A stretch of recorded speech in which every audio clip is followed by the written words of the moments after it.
Westermans here with a nice Kemppi that's just arrived. The X8 dual wire feed unit. Just a quick test on mild steel, still running the pulse. Got a wireless remote,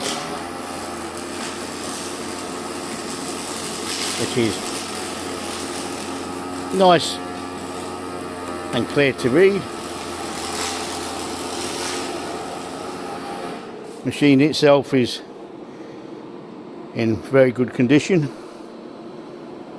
Dual feed, so you can obviously have one set up for mild steel and one for MIG, for aluminium, sorry, or stainless. Closed in feed units.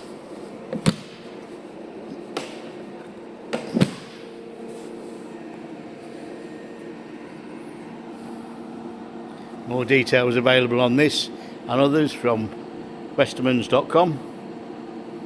Thank you for looking.